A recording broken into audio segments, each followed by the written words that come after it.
Hey, I'm Reston with the Reston Group. We're going to talk today about shooting on the move. Sometimes situations dictate that you need to shoot on the move. In a team environment, I can't stop in a doorway and shoot into a room because my teammates are going to run in the back of me and just mess up my shot, and I'm going to jack them up. So it's just better to get more guns in the room. But when you do shoot on the move, there is a certain skill to doing such, and it needs to be trained, because what I see is a lot of people shooting on the move, but they're missing. They're not hitting good target zones. The suspect doesn't care that you're shooting on the move, and he's not going to give you the benefit of the doubt when you start hitting other parts of him. You're like, well, he's shooting on the move, so I'm going to go down and I'm not going to shoot back. That's not how it works. Suspect doesn't care. So we got to sit there and do good hits on the move, getting more guns into a room.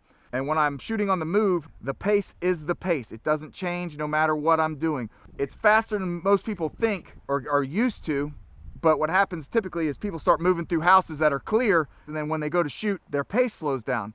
That's not the case. It has to be the same. Everything's the same as I'm moving through, because you don't know when a threat's going to appear. The further I am away from the target, my cadence might be a little slower because my dot leaves the box. And as I get closer, my dot doesn't leave the box, so I can speed that up. So your pace has to remain the same, but your rate of fire should speed up as you go. You shouldn't try to keep that same rate of fire. There'll be like 1 and 2 and 3, 4, 5, 6, 7, 8, and I keep that going, but as I get closer, I can speed up. I'm meeting my requirements to break the shot. So keeping that pace, you got to think of reality.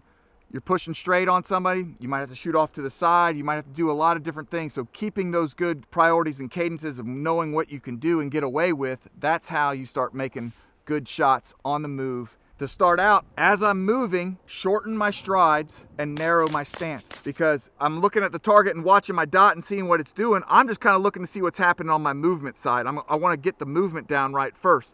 So as I'm moving, if I'm going, elbow to elbow on the target, then I need to shrink in my side because I'm bouncing. And if it's going from like, chest to pelvis, chest to pelvis, chest to pelvis, that means my stride's too long and I'm probably having a good heel strike. So I got a nice smooth out my walk heel to toe, good bend in my legs. I like to think of like an Abrams tank. It's locked in, the turret's locked in, barrel's locked, and then the tracks are just running underneath it. And that's kind of how I try to build my stance and my walk around that. Hey, bottom line is, if your training dictates you're shooting on the move, you need to get out there and train it, because hey, gunfights happen on the move. Either he's moving, you're moving, both are moving, it's going to happen. I'm Reston with Reston Group Training.